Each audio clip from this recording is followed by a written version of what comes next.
नमस्कार, मैं पुनीत पाठक हूं और आप देख रहे हैं न्यूज डिकोड का स्पेशल एडिशन। साल 2023 लग चुका है, एक महीना भी बीत गया। यानी मध्य प्रदेश और छत्तीसगढ़ में चुनावी साल में वक्त बहुत तेजी से आगे बढ़ रहा है। चुनाव में जीत के लिए दलों को जमीन पर मेहनत और वॉर रूम में बनी रणनीति पर काम करते हुए हम सब देख रहे हैं।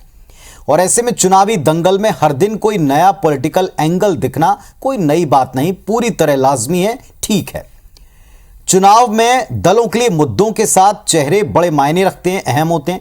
बड़ी बात यह भी है कि मध्य प्रदेश में, छत्तीसगढ़ में दल, खासतौर पर विपक्षी दल, किन चेहरों के साथ चुनाव लड़ेंगे, इसका आधिकारिक ऐलान अब तक हुआ नहीं।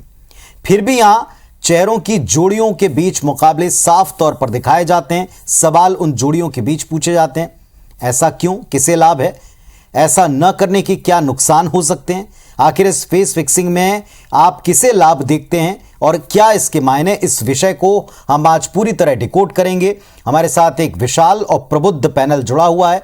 इस विशाल और प्रबुद्ध पैनल में जितने भी लोग हैं पूरी तरह से सक्षम है और अपने तर्कों से इसको अच्छी तरह डिकोड करेंगे।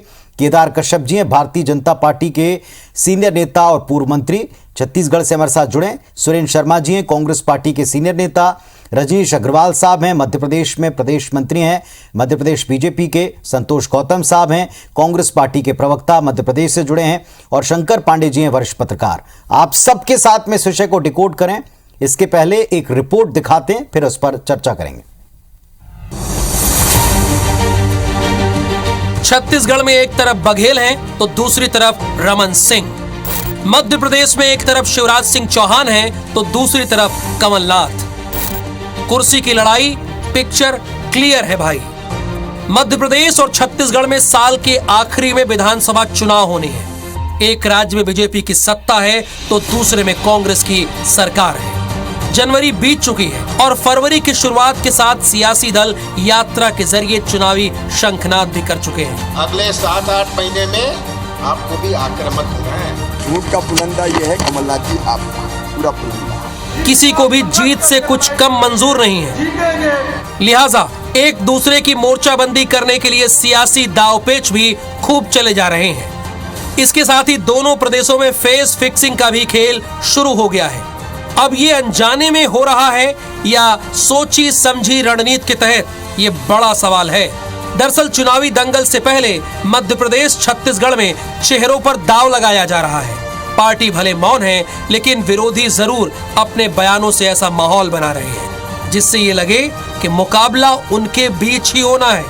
बात करें मध्य प्रदेश की तो शिवराज और कमलनाथ दोनों एक दूसरे पर आक्रामक अंदाज अपनाए हुए हैं। दोनों किसी और नेता के लिए स्पेस ही नहीं छोड़ रहे हैं। अधूरे वादे और कार्यकाल पर एक दूसरे से सवाल पूछ रहे हैं। आपने ये कहा था फसल बीमा योजना के बारे में कि ग्राम सभा की अनुशंसा पर फसल बीमा का लाभ किसान को देंगे। क्या ग्राम सभा की अनुशंसा इतनी बार नुकसान हुआ आपने ली? झूठ बोलोगे और हम पूछेंगे भी नहीं, जवाब तो देना होगा। 7-8 महीने सवाल के बदले सवाल वाली सियासत से किसे फायदा होगा, ये तो वक्त बताएगा।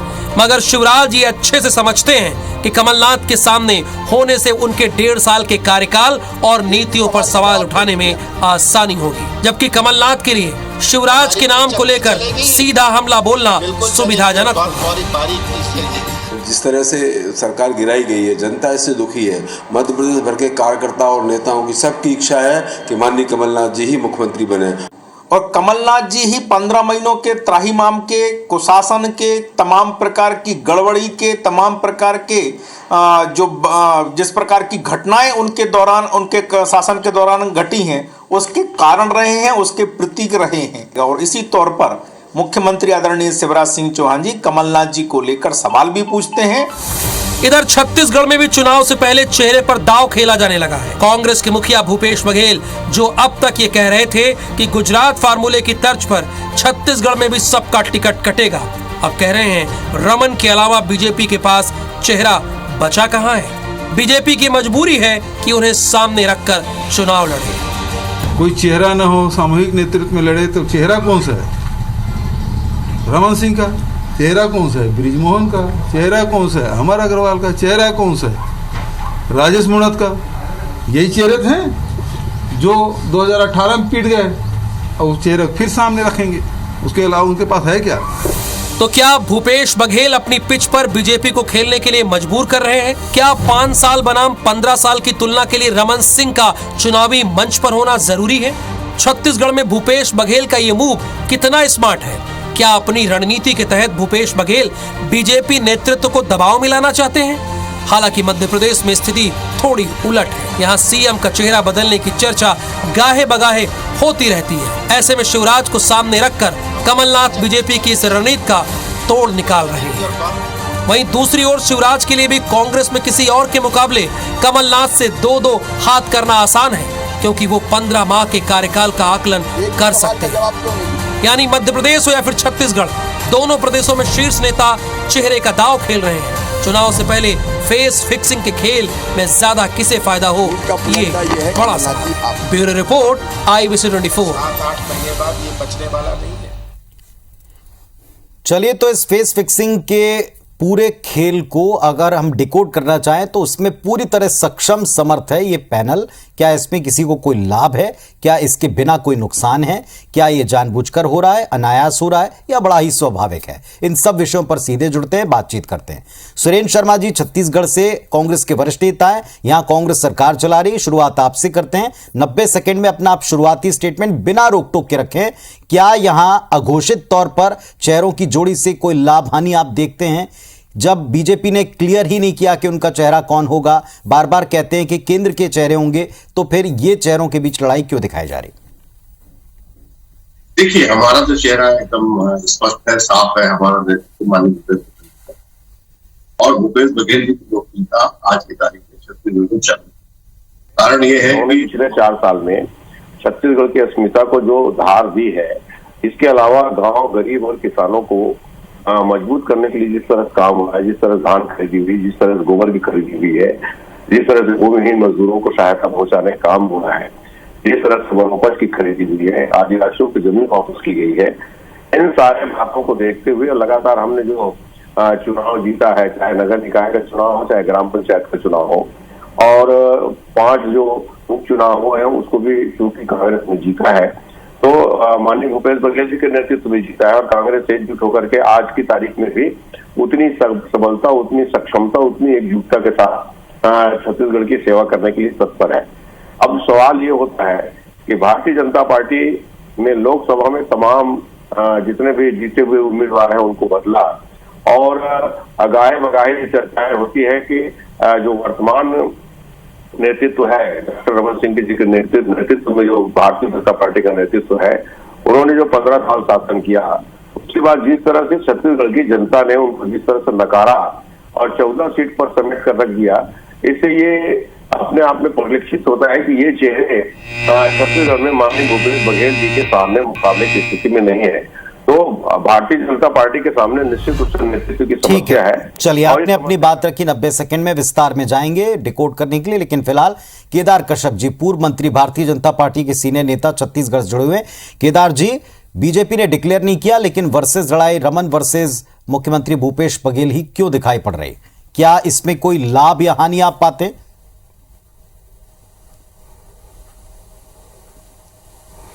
देखिए, भारतीय जनता पार्टी विकास के नाम पे चुनाव लड़ती है और विकास के आधार पर ही जनता के बीच में जाती है। कांग्रेस पार्टी के लोग अभी जैसे मैं सुन रहा था, इनके जो मंत्री हैं उन्होंने 2.5 साल का कहते हैं वो लक्ष्य रखा था। 2.5 साल के लिए जब कहते हैं पूरे प्रदेश जब डोल रहा था, बाबा बाबा बोल रहा था, उस पर इन्होंने कुछ नहीं कहा, और एक एक विभाग को छोड़ करके इनके मंत्रीगढ़ जा रहे हैं। इनकी आपसी लड़ाई का खामियाजा यहाँ की जनता भुगत रही है। इनको सत्ता का घमंड चढ़ा हुआ है। अभी जिस तरीके से इन्होंने अपना वक्तव्य दिया, कहीं ना कहीं से इस बात को साबित करता है कि जनता के पास में जाने के लिए इनके पास में कोई कोई मुद्दा ही नहीं है। मैं पूछना चाहता हूं हमारे मित्र से कि एक भी योजना बताएं जो कल तक छत्तीसगढ़ में आपने लागू करवाई हो और जिसके माध्यम से हमारे आम जनता को लाभ प्राप्त हुआ है। आपने हमारे लोगों को लूटने का काम किया है, पूरे प्रदेश को माफिया राज में तब्दील किया है। जिस तरीके से यहां पर भ्रष्टाचार की जड़ें मजबूत हुई है, जिस तरीके से यहां पर जो सरकारी तंत्र है या जो कहते हैं कांग्रेस के लोग हैं वो इसमें संलिप्त पाए गए हैं, तो इस बात का ये सबसे बड़ा सबूत है। और कल तो मुख्यमंत्री जी ने अपना कल तक गाड़ी परिवर्तित किया है, हम देख रहे थे कि सत्ता को लाने के लिए उन्होंने 23 नंबर की गाड़ी खरीदी है। तो स्वाभाविक है कि वो गाड़ी बदली है, अगली बार सरकार बदलेगी और सरकार में भारतीय जनता पार्टी आएगी। आप कितनी ही कोशिश कर ले, आपका जो वस्तु स्थिति है ये जनता ने देखा है, लोगों ने समझा है। अब आपका कोई भी तरीके से पैंतरेबाजी नहीं चलने वाली है। चलिए ठीक है, हमारे लोगों ये को पैंतरेबाजी है, लेकिन क्या वास्तव में इन चेहरों को दिखाना कोई पैंतरेबाजी है? ये भी एक आज का डिकोड का बड़ा सवाल है। रजनीश अग्रवाल साहब हैं, बड़े सीनियर नेता हैं, प्रदेश मंत्री हैं भारतीय जनता पार्टी के। रजनीश जी को हमने पैकेज में भी सुना। रजनीश जी, अभी तो डिक्लेयर हुए नहीं, लेकिन क्या कमलनाथ का चेहरा आप मानकर चल रहे हैं? उन्हीं के साथ में आपका सीधा मुकाबला होगा मुख्यमंत्री जी के चेहरे का? और क्या अगर ऐसा हुआ तो इसमें आपको लाभ होगा? देखिए, पहली बात तो यह है कि मुख्यमंत्री का चेहरा तो छोड़िए, कोई विकल्प भी हम कांग्रेस में मुख्यमंत्री जी का ढूंढ नहीं रहे, न ढूंढने का कोई कारण है। मुख्यमंत्री आदरणीय शिवराज सिंह चौहान जी हैं और वही रहने वाले हैं। कमलनाथ जी के 15 महीने के शासनकाल को लेकर हम उनके एक्सपोज करने का काम कर रहे हैं, कांग्रेस सरकार को एक्सपोज करने का काम कर रहे हैं, कमलनाथ जी को एक्सपोज करने का काम कर रहे हैं। काम तो वचन पत्र के नाम पर ये करने का वादा करके आए थे, वचन पत्र के नाम पर ठगने का काम 15 महीनों में हुआ। महिलाओं को ठगा, किसानों को डिफाल्टर बनाया, महिलाओं की योजनाओं को बंद किया, युवाओं को बेरोजगारी भत्ता छोड़िए स्किल डेवलपमेंट के नाम पर ढोल चलाने और बैंड बजाने का स्किल देने का काम करना शुरू कर दिया। तो ऐसे एक एक करके हर वर्गों की योजनाओं के साथ में खिलवाड़ किया, लूट खसोट और दलाली का अड्डा बनाने का काम कर दिया। और तमाम प्रकार से, जिस प्रकार से इनके ही लोग, डॉक्टर गोविंद सिंह जी नेता प्रतिपक्ष अभी है, पूर्व मंत्री, उस समय मंत्री थे, कहते थे कि यहाँ के अवैध उत्खननों, तमाम प्रकार के धंधों का पैसा ऊपर तक जाता है। यहाँ के अखबारों ने फ्रंट पेज पर छापा था। उमंग सिंघार जी का जिस प्रकार से दिग्विजय सिंह जी पर आरोप लगाया था, आज तक उसका स्पष्टीकरण नहीं आया, आप मीडिया के सामने लगाया था।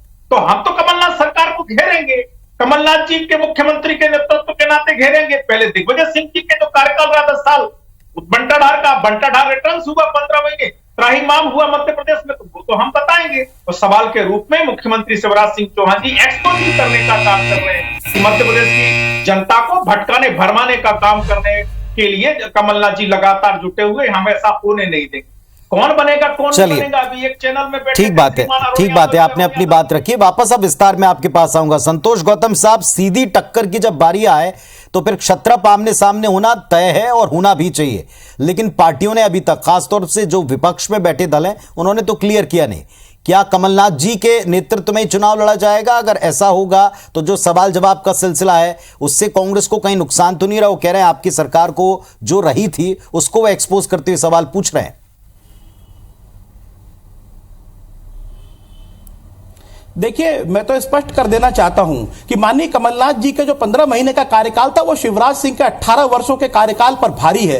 क्या कमलनाथ जी के समय में एक भी घोटाला हुआ? शिवराज का जो पूरा कार्यकाल है वो घोटालों की फहरिस्त से भरा पड़ा है। चाहे आप व्यापम का घोटाला देखो, 55 से अधिक मौतें हुई, एक मंत्री मरते मरते जेल में कह गया इनका पूर्व मंत्री कि अगर मैंने मुंह खोला तो बड़ी मछलियां सलाखों के पीछे होंगी। इसके बाद चाहे आप सिंहस्थ का घोटाला देख लीजिए, अभी ताजा कारम घोटाला देख लीजिए, ई टेंडरिंग का घोटाला देख लीजिए, हनी ट्रैप में किन लोगों के नाम सामने आ रहे थे, या चाहे आप किसी भी प्रकार के घोटाले देख, पेंशन घोटाला देख लीजिए, यहाँ के सड़कों के आज के हालात देख लीजिए जिनके बारे में कहा जा सकता था कि कहा जा रहा था कि अमेरिका से अच्छी सड़कें शिवराज सिंह ने कहा। आप भोपाल की जो मेन शहर की, प्रमुख शहर की सड़कें हैं उसको देख लीजिए, पूरे मध्य प्रदेश में तबाही का आलम मचा हुआ है। माफिया मदमस्त है, जंगलों में शिकार हो रहा है, चीते मारे जा रहे हैं, टाइगर मारे जा रहे हैं, और इसके बाद में जिस प्रकार से घोटाले हुए उसके शिवराज सिंह सरपरस्त हैं। नर्मदा नदी में जिस प्रकार से अवैध उत्खनन हुआ, नर्मदा नदी नदी के बीच में सड़कें बना दी माफियाओं ने। बुधनी में, विदिशा में नाक के नीचे शिवराज सिंह की रेत का अवैध उत्खनन हो रहा है। या तो शिवराज सिंह नेत्रहीन है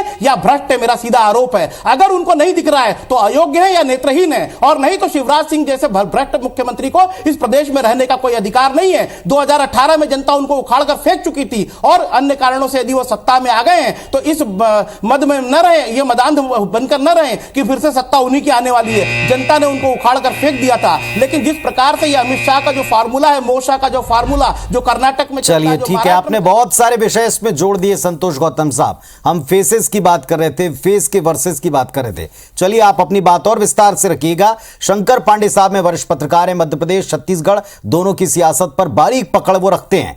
शंकर पांडे साहब, अभी दलों के क्लियर किए बिना ये जो फेसेस में वर्सेस की स्थिति है, क्या ये फेवरेबल है? सोच समझकर हो रहा है, अनायासी हो रहा है या स्वाभाविक हो रहा है?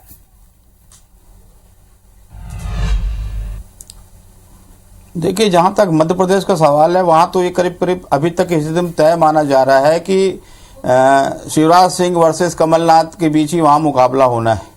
तो जाहिर एक दूसरे पे आरोप प्रत्यारोप लगेंगे। जहां तक छत्तीसगढ़ की बात है, छत्तीसगढ़ में तो ये आलम है कि भूपेश बघेल के नेतृत्व में कांग्रेस चुनाव लड़ेगी, ये तय है, पर सामने चेहरा होगा, कौन होगा, ये तय नहीं है।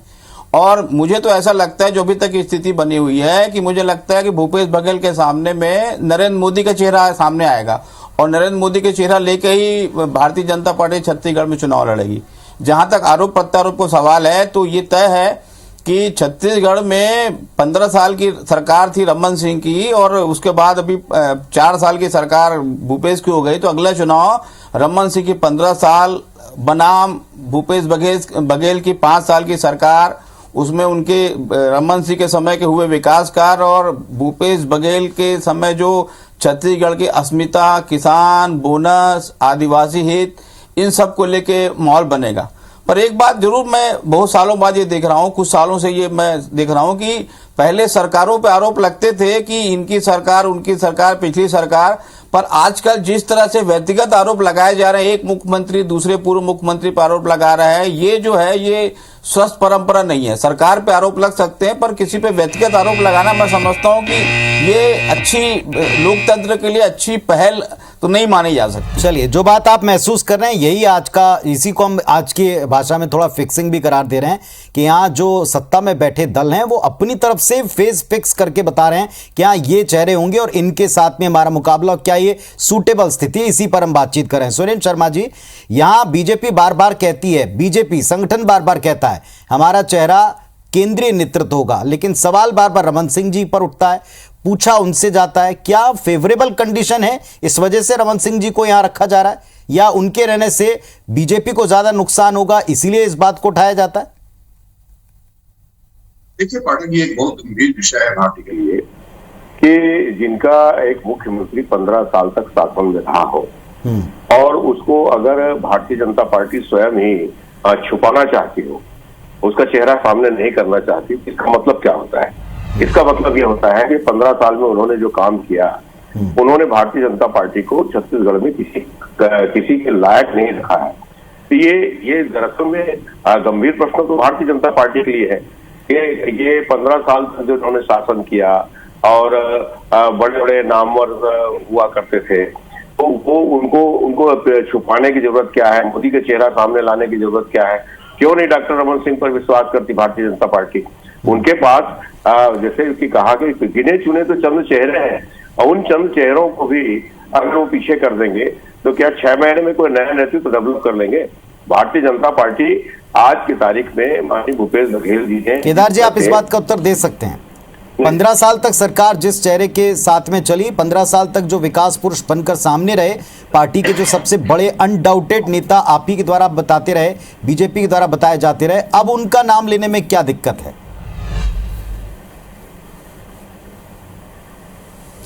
लेकिन देखिए कोई दिक्कत नहीं है, लेकिन हमारे यहाँ मुख्यमंत्री विधायक दल के माध्यम से तय होता है। कांग्रेस की तरह नहीं कि जो सोनिया गांधी कह दे वो मुख्यमंत्री बनेगा, ये तो कि कांग्रेस में हो सकता है। और जिस तरीके से पूरे छत्तीसगढ़ को इन्होंने छलने का काम किया है, 2.5 साल के आधार पर इन्होंने जिस तरीके से आतंक मचाया पूरे छत्तीसगढ़ में, और मैंने पहले ही कहा कि टीएस सिंहदेव को लेकर के जिस तरीके से उनके विभाग को डोमिनेट करने की कोशिश की गई, एक विभाग को तो कहते हैं टीएस सिंहदेव ने छोड़ दिया, दूसरे विभाग में कौन सा तीर मार ले रहे हैं, दूसरे विभाग में तो जो स्वास्थ्य विभाग है तो वो वेंटिलेटर में है। हमारे यहाँ पर जो सैकड़ों मौतें हो रही है, केदार जी बात थोड़ी दोहराव वाली है। मेरा प्रश्न ये था, या आज की डिबेट का मूल प्रश्न ये था कि क्या रमन जी नहीं होंगे, क्या उस पिक्चर में नहीं होंगे? जानबूझकर कांग्रेस उनका चेहरा सामने कर रही है ताकि उनको आसानी हो? क्या उनके चेहरे से आपको नुकसान है? नहीं, देखिए पुनीत जी देखिए, स्वाभाविक तौर पे 15 साल में जो डॉक्टर रमन सिंह के सरकार में जो काम हुए हैं वो हमारा मूल आधार है, और उस कार्य को लेकर के भी हम जा रहे हैं। और जनता ने इन 4 सालों में इनके कार्यों को भी देखा है। ये केवल नाम चिपकाने का काम कर रहे हैं, कोई एक भी डेवलपमेंट का काम इन लोगों ने नहीं किया है। अभी आज की डेट पर यदि हम बात करें तो इनके लोग अब आम जनता का सामना करने की स्थिति में नहीं है, और अभी भी ये अपने आप से बाहर सुरेंद्र जी आप उत्तर दीजिएगा इस बात का। बोलने के लिए कोई मुद्दा ही नहीं है ना। भाई सामना करने की स्थिति में नहीं, 15 साल की योजना के बारे में बात ही करेंगे, उससे ऊपर की बात कर क्या सकते हैं? हमने लगातार सामना किया है, लगातार जितने भी उपचुनाव हुए हैं उसमें आपके सामने हम लड़े हैं।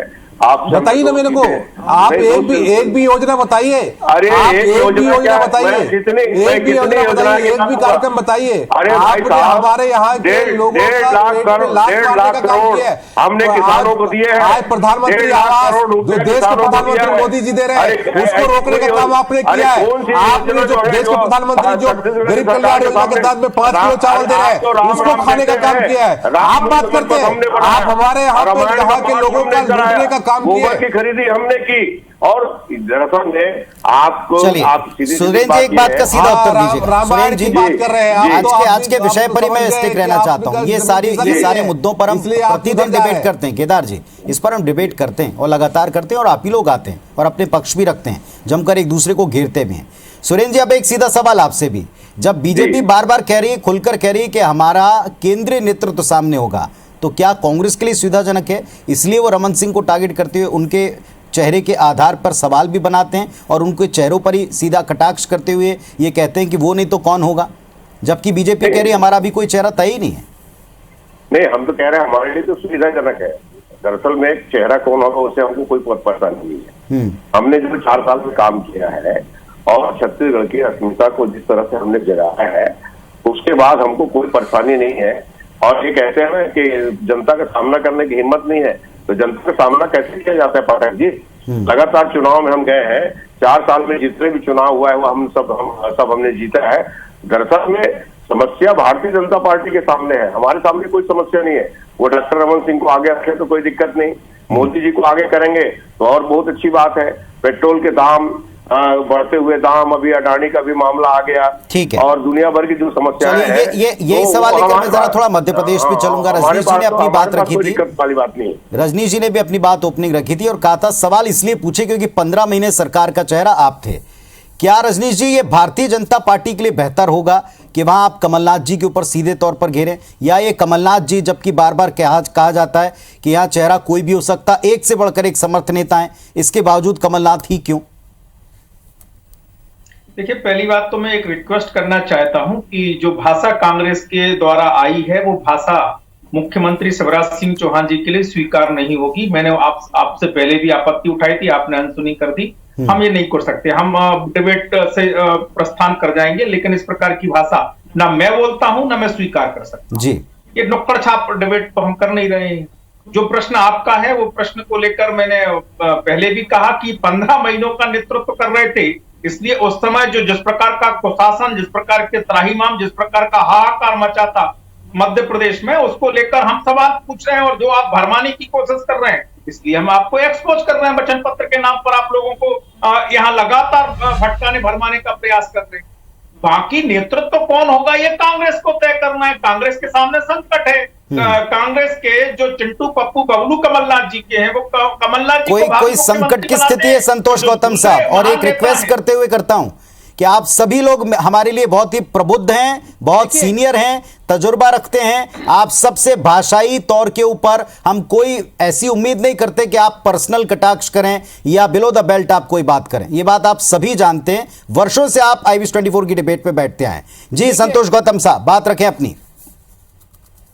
पुनीत जी आपने बहुत अच्छी बात कही, लेकिन रजनीश जी ने जिस प्रकार से मुझे मार्गदर्शन दिया है उसका खुद भी पालन करें। चिंटू पप्पू जैसे शब्द यदि वो इस्तेमाल करेंगे तो हमको भी जवाब देना आता है। और दूसरी बात, जो नुक्कड़ छाप भाषा की बात कर रहे हैं, तो नुक्कड़ छाप भाषा कौन बोल रहा है ये साफ समझ में आ रहा है। मैंने तो कहा था कि यदि किसी मुख्यमंत्री की नाक के नीचे भ्रष्टाचार हो रहा है तो या तो वो नेत्रहीन या भ्रष्ट है। इसमें नुक्कड़ छाप भाषा की क्या बात है? यदि कोई नेत्रहीन होगा तो ही उसे नहीं दिखेगा नाक के नीचे का भ्रष्टाचार, या तो वो भ्रष्ट होगा, उसको हिस्सा मिलता होगा। तो विदिशा में, बुधनी में यदि नर्मदा नदी को छलनी करके माफिया रेत का अवैध उत्खनन कर रहे हैं, तो मेरा फिर आरोप है कि मुख्यमंत्री या तो नेत्रहीन है या भ्रष्ट है। चलिए ठीक है, वैसे आज का ये मुद्दा ही नहीं। संतोष गौतम साहब वैसे आज का ये मुद्दा ही नहीं। आदरणीय गौतम साहब आज का ये मुद्दा ही नहीं। मुद्दा ये है कि क्या कमलनाथ जी को आप मान रहे हैं तय कि हाँ वही एक चेहरा होंगे, या आप अपनी तरफ से लगातार ये लड़ाई जो वर्सेस दिख रही है कमलनाथ वर्सेस मुख्यमंत्री जी की, इसे आप अपने फेवर में मानते हैं क्या? ठीक है पुनीत जी, ये भाषा अगर आपसे नहीं होगी तो मैं नहीं कर पाऊंगा डिबेट। बिल्कुल 100%। आदरणीय रजनीश जी, आप सुन रहे हैं, सामने सुन रहे हैं। हर किसी से हमारा यही निवेदन है, मुद्दे पर रहें, मुद्दे पर अपनी राय रखें। भाषाई तौर पर हम किसी को गाइड नहीं कर रहे हैं। मुद्दे पर आ रहा हूं मैं, मुद्दे पर अपनी मैं जवाब दे रहा हूं। मैं कह रहा हूं कि मध्य प्रदेश की जनता बेसब्री से इंतजार की, जिसने 27 लाख किसानों की कर्ज माफी की, जिसने बिजली के बिलों को, चलिए रजनीश जी मुद्दे पर आप भी बात कीजिए, के लिए तमाम योजनाएं लागू की, जिसने 1000 गौशालाओं का निर्माण किया, जिसने राम वनगमन पथ का निर्माण किया। असहमत है इससे रजनीश जी, अपना तर्क रखें। जिसने इंदौर और भोपाल में मेट्रो की स्थापना की, वो कमलनाथ जी है। नीति से भी असहमत हूं कि आप लगातार सुने जा रहे हैं इस प्रकार की घटिया भाषा। आप उत्तर दीजिए, आप अपनी पार्टी के प्रतिनिधि उत्तर दीजिए, उन्हें कड़ा उत्तर दीजिए। गलत है, आप सुने जा रहे हैं। आप अपनी भाषा पर ध्यान दीजिए रजनीश जी। आदरणीय रजनीश जी, आप उत्तर दें, अपनी भाषा में आप इन्हें उत्तर दें। मैं अपनी भाषा बहुत संयमित रखता हूं। आप हमें आदर्श प्रस्तुत मत करिए। हमें पता है भारतीय जनता पार्टी की भाषा का स्तर नहीं है। भारतीय जनता पार्टी के नेताओं की भाषा का स्तर क्या है मैं जानता हूं। साध्वी प्रज्ञा आप ही की नेता है, आप ही के लोग हैं, भाषा बोलते हैं। मुझे भाषा की सीख ना दीजिए आप। रजनीश जी अपनी बात रखें। अरे मुझे नहीं करना भैया डिबेट, आप चलाइए श्रीमान जी। चलिए ठीक है, मैं आता हूं इधर केदार जी के पास में। आदरणीय केदार जी, ये बार बार मुद्दा जिस विषय के ऊपर आकर ठहर जाता है कि चेहरा आप क्यों नहीं डिक्लेयर कर रहे हैं, क्या किसी बात को लेकर डर है, क्या यहां पर कोई नेतृत्व नहीं है? इसका उत्तर क्या है बीजेपी के पास?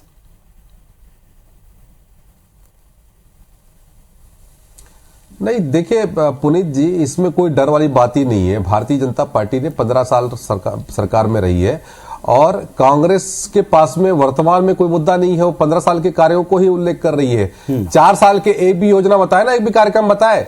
ये तो यहां पर लूटने के लिए आए हुए हैं। देश की आजादी के बाद इन्होंने बड़े बड़े वादे किए थे, चाहे वो गरीबी मिटाने की बात हो, चाहे स्वास्थ्य के संदर्भ में हो, चाहे शिक्षा के संदर्भ में हो, चाहे वो आवास के संदर्भ में हो। आज देश के प्रधानमंत्री 8 लाख आवास देते हैं, तो ये लोग बनाने की स्थिति में क्यों नहीं है? इस बात का जवाब देना चाहिए ना इनको। ये क्यों कहते हैं हमारे गरीबों का आवास के छीनने का काम कर रहे हैं? सुरेंद्र जी से मैं आपकी बात का उत्तर भी लूंगा, और ये प्रश्न का उत्तर अभी भी नहीं आया कि वो चेहरे से क्या गुरेज है जिस चेहरे को आपने विकास पुरुष बनाया। फेस के ऊपर बात कर रहे हैं, और फेस की फिक्सिंग क्या जानबूझकर की जा रही है या नेचुरली ये बड़ा स्वाभाविक है, ऐसा होता है और हो रहा है? आज हम इसी विषय को डिकोड करने के लिए आप सबके साथ जुड़े हैं।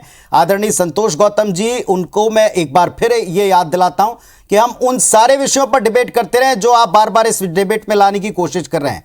भाषाई मर्यादा का ज्ञान हम आपको दें ऐसा कतई उचित नहीं है। आप सब बड़े तजुर्बेकार नेता हैं, और खासतौर पर कांग्रेस के लीडर भी इस बात का अच्छी तरह से विरोध करते हैं। तो जिस बात का आप विरोध करते हैं उसे आप स्वयं ना कहें, इस बात की गुजारिश हम एक बार फिर निवेदन करते हैं।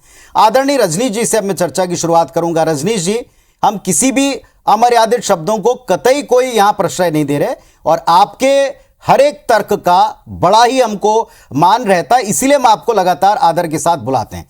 एक बात है, ये बात आप भी अच्छी तरह जानते हैं, प्रदेश की सियासत में लंबे समय तक सरकार चलाने पर एंटी इनकम्बेंसी होती है। एंटी इनकम्बेंसी चेहरे के खिलाफ जाती है। पिछला चुनाव वैसे आप जीत नहीं पाए 2018 में, बार बार क्या ये जो अटकलें लगाई जाती हैं कि यहां चेहरा बदला जाएगा, सीएम का चेहरा कोई दूसरा होगा, लेकिन कांग्रेस डेलिबरेटली बार बार शिवराज जी को आगे करती है क्योंकि वो एंटी इनकम्बेंसी का फायदा उठाए। क्या आप ऐसा पाते हैं? देखिए, कांग्रेस आगे करती है, बहुत अच्छा करती है। हम तो शिवराज जी को खुद आगे करके बैठे हुए हैं, लगातार आगे किए हुए हैं। जब विषम परिस्थिति थी, हमने 2020 में जब सरकार बनाई, कांग्रेस के मित्र कांग्रेस को छोड़कर भारतीय जनता पार्टी में आए और वो चुनाव में गए थे। वो सबसे ज्यादा राजनीतिक चुनौती वाला चुनाव था, क्योंकि उसके आधार पर सरकार टिकनी थी। उपचुनाव जो हुए थे या उसके आधार पर सरकार चली जाती जी। तो उस विषम परिस्थितियों में, कोरोना काल के बीच मुख्यमंत्री शिवराज सिंह चौहान जी के नेतृत्व में चुनाव लड़ा तो 40 हजार 50 हजार वोटों के अंतर से भारतीय जनता पार्टी के प्रत्याशी, राजनीतिक तौर पर कितना बड़ा चुनौती था। आप पुनीत जी सोचिए कि जो लोग कांग्रेस से जीवन भर चुनाव लड़ते रहे, वो भाजपा के सिंबल पर चुनाव लड़ रहे थे। जो कार्यकर्ता कांग्रेस के विरोध में काम कर रहे थे, वो उनके नेतृत्व में चुनाव के लिए जी जान से जुटे हुए थे। तो तब भी नेतृत्व उनका था। लेकिन लोकसभा, उसके पहले लोकसभा चुनाव में, लेकिन इसे एक वर्ग ऐसा भी मानता है, कमलनाथ जी कांग्रेस की सरकार थी और 29 में से 28 सीटें हमने जीती। ठीक है रजनीश जी, लेकिन एक वर्ग ऐसा भी मानता है, कुछ एक वोटों से जीत पाए। एक वर्ग रजनीश जी ऐसा भी मानता है कि कांग्रेस अपनी पिच पर बीजेपी को खेलने को मजबूर कर रही, वो जानबूझ करके एक नाम ले रही है ताकि वो कंपेयर कर सके, वो एंटी इनकम्बेंसी का लाभ ले सके। ये एक वर्ग का बड़ा मानना है। नहीं, मैंने कहा नहीं, हमारा तो स्पष्ट है ना, हमारे नेता शिवराज जी हैं। ये तो वो कहां से हमारी पिच पे, हम उनको अपनी पिच पर लेके आए। शिवराज जी तो हमारे घोषित नेता। इस बात का क्या उत्तर है संतोष गौतम साहब? चेहरे के बारे में अपनी बात रखिएगा, आपके सारे विषय वैलिड हैं और उन पर हम डिबेट करते हैं, पर इस विषय पर क्या आपको लगता है शिवराज के सामने कमलनाथ के चेहरे पर आपको वैसा लाभ मिल पाएगा, या आप किसी और चेहरे को वहां रख करके ज्यादा लाभ ले पाएंगे? क्या ये स्वाभाविक तौर पर हो रहा है या ये वाकई जिसे हम सॉर्ट ऑफ फिक्सिंग कह रहे हैं वैसा है? पुनीत जी, गौतम साहब जी। नहीं, निश्चित तौर पर कमलनाथ जी के चेहरे का तो हमको लाभ मिलेगा ही। कमलनाथ जी के चेहरे का हमको लाभ क्यों नहीं मिलेगा? मैंने बताया, उनकी जितनी जनहितैषी योजनाएं थी और जितने कम समय में उन्होंने उसे पूरा करने का प्रयास किया, भारतीय जनता पार्टी के 18 वर्षों के शासनकाल में कभी ऐसा नहीं हुआ। और खुद रजनीश अग्रवाल जी की बात का कॉन्ट्राडिक्शन अमित शाह जी की बात है, जिन्होंने ग्वालियर में बोला था कि मोदी जी हमारा चेहरा होंगे। तो मैं समझता हूं कि वो मोदी जी का चेहरा क्यों प्रस्तुत कर रहे हैं, क्योंकि शिवराज सिंह चौहान का चेहरा यहां बुरी तरह से फेल हो चुका है। और न केवल अभी, वो 2018 में ही फेल हो चुका था, तभी तो हमारी सरकार आई थी ना, और तभी कमलनाथ जी मुख्यमंत्री बने थे। लेकिन परिस्थितियों वश यदि फिर से भारतीय जनता पार्टी सत्ता में आई है और मजबूरी के कारण भारतीय जनता पार्टी ने विधायकों की संख्या के आधार पर शिवराज सिंह चौहान को मुख्यमंत्री बना रखा है, इसका मतलब यह नहीं है कि वो लोकप्रिय हैं, वो 2018 से ही अलोकप्रिय हो चुके हैं और इसका फैसला 2023 में देखने को मिलेगा। जी रजनीश जी, उत्तर दे दीजिए। देखिए, पहली बात, प्रधानमंत्री नरेंद्र मोदी जी का चेहरा यथावत है, ये कोई अस्वीकार करने वाली, वो हमारे पूरे देश के मुखिया हैं, नेता हैं, इसमें कहीं कोई संदेह दो मत नहीं है। मध्य प्रदेश में मुख्यमंत्री शिवराज सिंह चौहान जी हैं और मध्य प्रदेश में 2019 में सिंबल पर हमने चुनाव जीता, 29 में से 28। उसके बाद में उपचुनाव जीते, सबसे चुनौतीपूर्ण। उसके बाद में नगरीय निकाय चुनाव भी, लगातार हम चुनाव जीतने वाले हैं। हम 53% वोट नगरों में भारतीय जनता पार्टी के सिंबल पर मुख्यमंत्री शिवराज जी के नेतृत्व में जीत कर आए, तो हम तो तैयार हैं। उनको भ्रम क्या? कमलनाथ जी के बारे में अरुण यादव जी और इनके प्रदेश के प्रभारी जेपी अग्रवाल जी नकारते हैं कि इस प्रकार का कोई नेतृत्व हमने तय नहीं किया, कमलनाथ जी के नेतृत्व में चुनाव होना तय नहीं है। ये मैं नहीं कह रहा हूं, एक चैनल पर अरुण यादव जी कहते हैं और सारे मीडिया के सामने जेपी अग्रवाल जी कहते हैं। कांग्रेस के अंदर एक खंदक की लड़ाई चल रही है कमलनाथ जी को नकारने की। मैं तो ये कहता हूं कि कमलनाथ जी में बार बार, आज हमारे सोशल मीडिया पर मैंने स्वयं लिखा है, कमलनाथ जी विधानसभा चुनाव के आने के पहले पीसीसी अध्यक्ष भी नहीं रहेंगे, कांग्रेस ही उन्हें हटाने का काम करेगी। तो मेरी तो संतोष गौतम साहब, उत्तर दें अब इस बात का। देखिए, रजनीश जी को मन के लड्डू खाने दीजिए। हम जानते हैं जन्नत की हकीकत में अगर दिल को बहलाने को गालिब ख्याल अच्छा है, तो अपना ख्याल अपने पास रखिए। कमलनाथ जी हमारे नेता हैं, और मैंने जो आपकी बात कही, आपने कहा कि नरेंद्र मोदी जी देश के नेता है। देश के नेता नहीं है। अमित शाह जी ने बोला कि मध्य प्रदेश में अगला चेहरा नरेंद्र मोदी जी का होगा। मतलब किसी के चेहरे को सामने नहीं कर रहे हैं मध्य प्रदेश में, पूरी तरह से डरे हुए हैं। और जैसा कि अभी छत्तीसगढ़ के प्रवक्ता कह रहे थे कांग्रेस के, बहुत अच्छी बात कही उन्होंने कि अगर मोदी जी का चेहरा सामने आता है तो गैस के सिलेंडर का मूल्य भी सामने आएगा, पेट्रोल की कीमतें भी सामने आएंगी। उनके क्रोनी कैपिटलिस्ट मित्र अडानी को जिस प्रकार से उन्होंने पल्लवित पोषित किया है और जिस प्रकार से उनका भांडा फूटा है, ये चीजें भी सामने आएंगी। तो हमारे सामने चाहे मोदी आए चाहे शिवराज आए, उनका पूरा दिन लग चुके हैं। और भारतीय जनता पार्टी के दिन तो 2018 में लग चुके थे। लेकिन मैंने कहा ना, वो साफ फार्मूला पूरी दुनिया में बदनाम हो चुका है। इसी को लेकर इन्होंने सरकार बनाई। तो 2023 में सवाल ही पैदा नहीं होता कि भारतीय जनता पार्टी की सरकार यादव जी के बारे में पूरे प्रदेश अध्यक्ष हैं, तो कांग्रेस में मन बना ले, हम तो कह रहे हैं। तो इसमें कोई मोदी जी भी नेता है, प्रधानमंत्री मतलब ये जो चीजें हैं वो कांग्रेस में, रजनीश जी, बीजेपी का तो पूरी तरह तय है कि जब तक है तब तक शिवराज जी ही हैं, जाने वाले नेता हैं।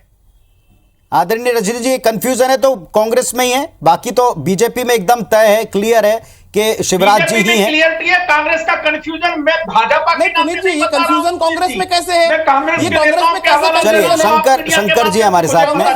शंकर पांडे साहब, आपको लगता है, जिस पर हम अभी एक बड़े हिस्से में डिबेट कर रहे हैं मध्य प्रदेश के विषय में, आपको लगता है वहां कोई कंफ्यूजन है चेहरे को लेकर, है तो किस पक्ष में आप देखते हैं?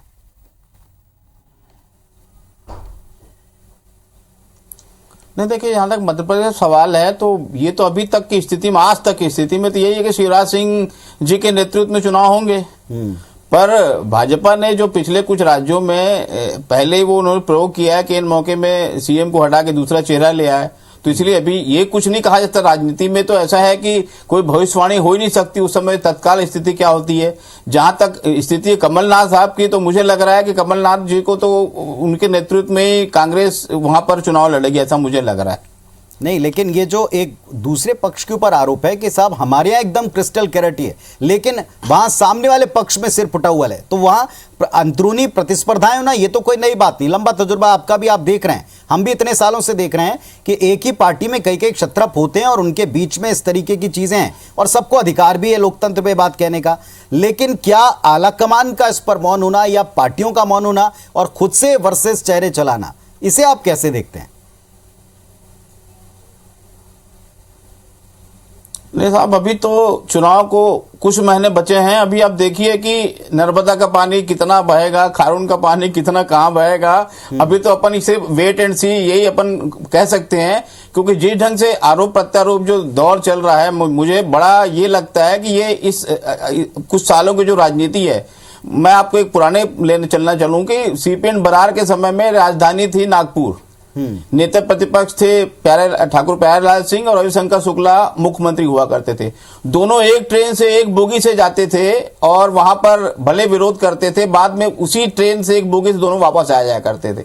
एक और छोटा सा एग्जांपल आपको दे दूं मैं, ये कि अविभाजित मध्य प्रदेश समय में एक चीफ सेक्रेटरी ने एक पुस्तक लिखी है, उसमें कहा कि जब एक सीएम साहब हट गए तो मैं सीएम के घर गया तो देखा कि बड़ा इतने भीड़ भाड़े वाले बंगला एकदम खाली था और उनके पास गाड़ी भी नहीं थी। तो मैंने उनसे कहा कि साहब, एक उस समय चीफ सेक्रेटरी गाड़ी की व्यवस्था करते, उन्होंने साहब मैं जब तक आपकी व्यवस्था नहीं होती आपको मैं गाड़ी दे दूंगा। ये बात जब उन्होंने नए सीएम को बताई तो उन्होंने कहा कि आपको मालूम है कि सवेरे रोज 6 बजे वो मंदिर जाते हैं, उनके लिए गाड़ी की व्यवस्था करना। तो ये मैं समझ रहा हूँ वो समय, ये जो लगता है वो स्वस्थ परंपराओं का ये वो दौर आज की तारीख में, आज तो बिल्कुल एक उलट स्थिति। आज तो हम जिस स्थिति के ऊपर बातचीत कर रहे हैं, इसमें निजी तौर पर आप स्वयं स्वीकार कर चुके, कह चुके कि निजी तौर पर वार हो रहे हैं। वार सरकार पर होने चाहिए, निजी तौर पर वार होते हैं। और आपको लगता है कि जो गुजरात में हुआ या कहीं अन्य प्रदेशों में हुआ, उसकी कोई गुंजाइश मध्य प्रदेश में है? आपका तजुर्बा कहता है ऐसा कुछ हो सकता है? नहीं, क्यों नहीं हो सकता साहब, क्यों नहीं हो सकता? बिल्कुल हो सकता है, ये तो होना ही चाहिए भाई। एक गुजरात फार्मूले पे बात हो रही है, अभी गुजरात फार्मूला पे जिस ढंग से गुजरात फार्मूला हुआ, पुराने सीएम लोगों को टिकट नहीं दी गई, पहली बार के विधायक जो बने उनको सीएम बना दिया गया, उनके नेतृत्व में रजनी जी मुस्कुरा रहे हैं, शायद कुछ कहना चाह रहे हैं, कहते हैं मेजॉरिटी मिली, तो कुछ भी हो सकता है, इसमें कोई दिक्कत नहीं। तो मनगढ़ंत बातें हैं, आप अनुमान लगा सकते हैं, लेकिन एक किसी नेता का बयान, किसी नेता की ऐसी कोई टीका टिप्पणी भारतीय जनता पार्टी के भीतर कोई इस प्रकार की प्रक्रिया गतिविधि नहीं है, तो तो यह मन की सवाल है। यहाँ तो ऐसा हुआ था, यहाँ बारिश हुई थी तो यहाँ पानी भी यहाँ भी पानी गिर सकता है। लेकिन ये तो आप भी जानते हैं, ये तमाम चुनाव के समय मुझे लगता है कि इसके कोई आधार नहीं। तमाम चुनाव के समय इस तरीके के कंपैरिजन तो चलते हैं। चलिए मैं थोड़ा छत्तीसगढ़ पर आता हूं। यहां पर मध्य प्रदेश में जो स्थिति है सो है, लेकिन छत्तीसगढ़ में केदार जी, क्या आपको लग रहा है कि चुनाव से पहले आपको ये जो रमन सिंह जी का चेहरा, इससे कोई नुकसान है? मैं फिर बार बार आपसे ये सवाल इसलिए पूछता हूं क्योंकि कांग्रेस बार बार उन्हीं के चेहरे को सामने रख करके ये कह रही है कि 15 वर्सेस 5 का तभी हो पाएगा जब आप उस चेहरे को सामने रखें। वही 4-5 चेहरों ने सरकार चलाई थी जिसमें कैबिनेट में आप भी शामिल थे, इसीलिए सवाल हम उन्हीं से पूछेंगे और उन्हीं को सामने रखकर घेरेंगे।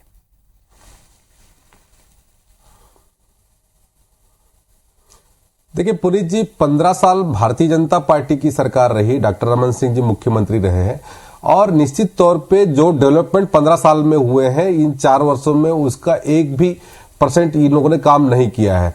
अब इनके पास में अपने काम बताने को कुछ है नहीं, इसलिए वो 15 साल की बातों को ही उल्लेख करते हैं। जहां तक हमारे यहां पर भारतीय जनता पार्टी ने जो डेवलपमेंट का काम किया है, ये आम जनता तक उसको लाभ पहुंचा है। यही लोग हैं जो कहते हैं आयुष्मान भारत योजना का कहते हैं विरोध करने वाले हैं, यूनिवर्सल हेल्थ स्कीम लाने वाले यही लोग थे। आज बताइए कहां है यूनिवर्सल हेल्थ स्कीम जो इन लोगों ने लागू करवाया हो? ये तो हमारे लोगों का जो कहते हैं डेवलपमेंट के जो फेसेस थे वो फिक्स नहीं है, भ्रष्टाचार करने वाले लोग तय नहीं है। माफिया डेवलपमेंट के फेसेस जो हैं आज उनके बारे में पार्टी खुलकर ये कहती कि नहीं हमारा भी कोई फेस नहीं। हेलो जी केदार जी, हेलो, सुन पा रहे हैं आपको? आप सुन पा रहे हैं हमें? हेलो, चलिए सुरेंद्र शर्मा जी आप उत्तर दे दीजिए उनकी बात का। देखिए, केदार कश्यप जी ने कई बार कहा कि एक भी योजना नहीं बता सकते।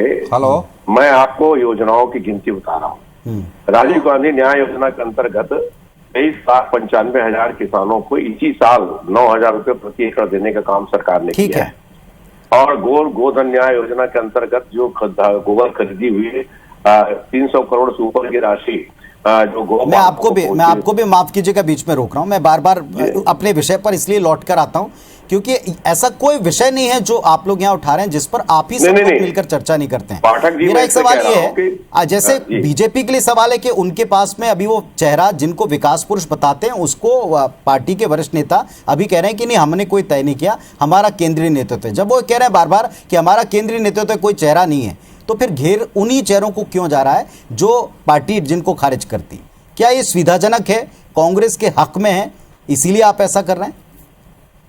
पाठक जी, एक राजनीति का विषय कयास का विषय होता है। आप भी डिबेट करा रहे हैं तो इसीलिए करा रहे हैं ना, आप भी जानना चाहते हैं और आपके माध्यम से छत्तीसगढ़ की जनता जानना चाहती है कि आने वाले समय में राजनीति में कांग्रेस का चेहरा कौन होगा, भारतीय जनता पार्टी का चेहरा कौन होगा। जी, तो ये प्रश्न तो राजनीतिक विषय है, गलियों में, पान ठेलों में और जगह जगह चर्चा होने वाली चीज है। तो स्वाभाविक रूप से ये चर्चा उतना स्वाभाविक है कि ऐसा क्या हुआ है कि 15 साल के एक मुख्यमंत्री को, जो केंद्रीय मंत्री भी रह चुका हो, ऐसे व्यक्ति को आड़ में छुपाने की क्या जरूरत पड़ गई? जब ये बोलते हैं कि 15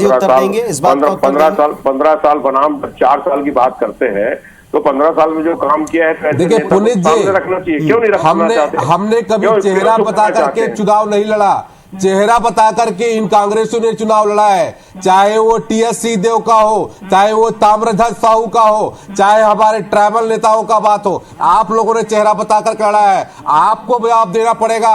आपने अलग अलग जो सीएम के चेहरे दिखाए थे उन चेहरों को आप उजागर करिए और बाद में ये ना कहिए कि 2 साल ये चलाएगा, 1 साल ये चलाएगा। आपने पूरे प्रदेश को गिरवी में रख दिया है, आपने इस प्रदेश को बेचने का काम किया है और भ्रष्टाचार के चरम पर आप लोगों ने यहाँ पर छोड़ के रखा है। लगातार जो भी यहाँ पर आता है वो अगर आप चेहरा सामने नहीं रखते, इसलिए आज दो बार डॉक्टर रमन सिंह जी को सामने रखे आपने चुनाव क्यों? पहले अपने चेहरे को देखिए। दो बार डॉक्टर रमन सिंह को सामने रख के चुनाव लड़ा, 2 बार आपने उनके चेहरे को सामने रखकर 2008 में, 2013 में, 2018 हमने लड़ा, हमने लड़ा क्योंकि 2 बार हमारे उनको पीछे ढकेलने की जरूरत क्या पड़ गई? यही तो छत्तीसगढ़ की जनता जानना चाहती है। यही आप लोगों ने आपके जवाब की आवश्यकता है। अगर उन्होंने 15 साल में बहुत प्रयास किया, आप लोगों ने चुनाव लड़ा, आपको जवाब देना पड़ेगा। हमको जवाब देने की आवश्यकता नहीं है। आपने 4 मुख्यमंत्री का चेहरा दिखाया था, उन चेहरों को उजागर करिए। हमारे पिछले चुनाव में कोई चेहरा नहीं था। हमारे पिछले चुनाव में संयुक्त रूप से चुनाव लड़ा गया था, आपको जवाब देना चाहिए। आपके मुख्यमंत्री यहाँ पर कहते हैं आज की तारीख में माननीय भूपेश बघेल छत्तीसगढ़ के नेता है, इस बात को कांग्रेस पार्टी स्वीकार करती है। और मैं तो कह रहा हूँ ना कि 2003 में आपके पास भी चेहरा आपने डिक्लेयर नहीं किया था, आपत्तिजनक नहीं है, मगर उसके बाद 2008 में, 2013 में, 2018 में आपने डॉक्टर रमन सिंह के चेहरे को सामने रख के चुनाव लड़ा है। अभी क्या ऐसी परिस्थिति आ गई? हमारे नेता चुने गए हैं माननीय भूपेश बघेल, इस बार उनका चेहरा हम सामने रख के चुनाव लड़ेंगे। आपके 15 साल के नेता को सामने रखने में आपको क्या दिक्कत है, क्या परेशानी है? ये हम यही जानना चाहता हूँ ना, यही तो बात है। आज पुनीत जी, ये लोग टीएस सिंहदेव को एकदम बिल्कुल दरकिनार करके रखे हुए हैं। टीएस सिंहदेव जी बोल रहे हैं कि अगली बार मैं चुनाव नहीं लड़ूंगा, मेरे चुनाव लड़ने की उम्मीद मत करिए, बोलकर कि कहीं ना कहीं से ये जो लोग कहते हैं भूपेश बघेल के गुट में नहीं है, उनको किस तरीके से प्रताड़ित कर रहे हैं ये। अरे भाई, हमारी समस्या हमारे अंदर कोई दिक्कत वाली बात नहीं है। संगठन भी ये लोग कह रहे हैं, पीसीसी के अध्यक्ष आपके मुख्यमंत्री कहते हैं कि कहते हैं बीजेपी का कहते हैं टिकट बांटने की, आप हमारे भरोसे आगे टिकट को बांटने का आप काम कर रहे हैं। भारतीय जनता पार्टी को नहीं रहना चाहिए। कांग्रेस पार्टी पूरी तरह एकजुट है और हमारे अंदर पूरी तरह सामंजस्य है। और समस्या अपने मंत्री आपने लगातार देखा है कि उपचुनाव में सभी लोगों ने काम किया है, मंत्रिमंडल के बैठक में शंकर पांडे जी, छत्तीसगढ़ के संदर्भ में आपके क्या सोच है? दोनों पक्षों को आप सुन रहे हैं। कांग्रेस कहती है कि आपके विकास पुरुष, उनको कहीं ना कहीं पार्टी संभवतः हार का जिम्मेदार मान चुकी है, उन 4-5 चेहरों को मान चुकी है, इसीलिए वो क्लियर कह रही है कि भैया ये चेहरे नहीं होंगे, नए फेसेस हो सकते हैं, अभी तो कोई भी नहीं।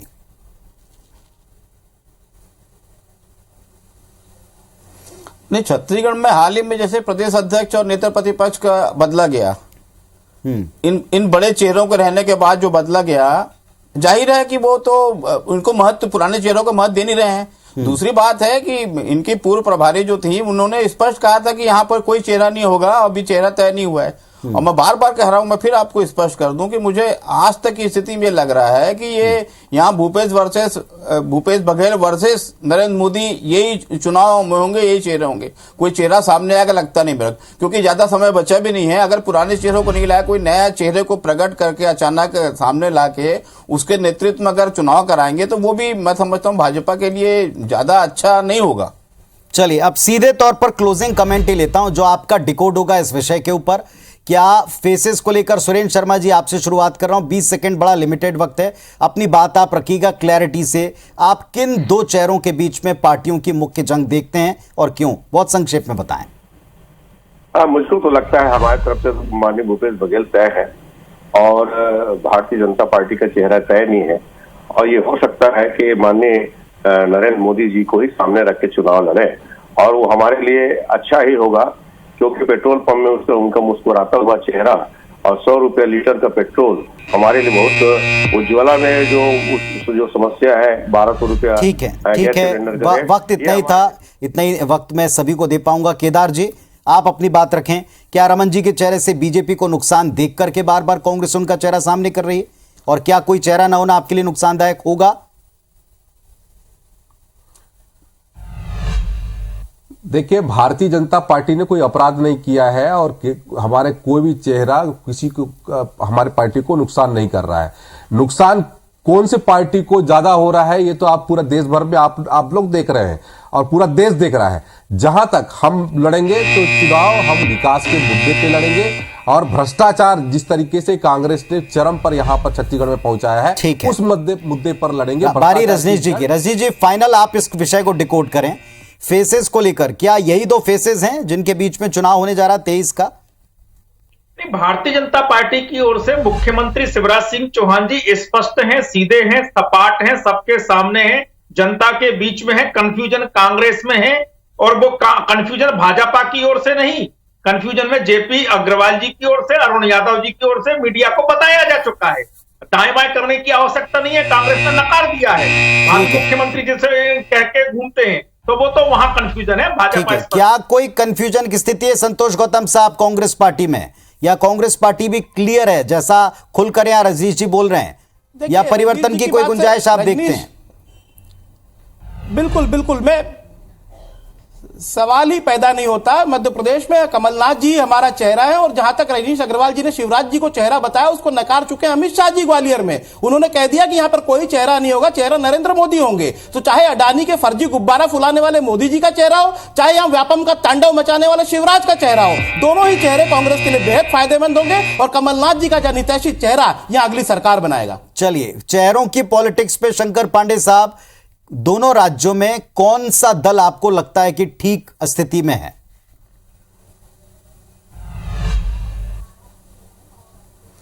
नहीं, एमपी में तो तय है कि शिवराज सिंह के सामने अभी की स्थिति में कमलनाथ होंगे। छत्तीसगढ़ का जो मामला, छत्तीसगढ़ में भूपेश बघेल तो तय है, उनके नेतृत्व में चुनाव होगा। सामने कौन होगा ये अभी तक स्पष्ट नहीं है।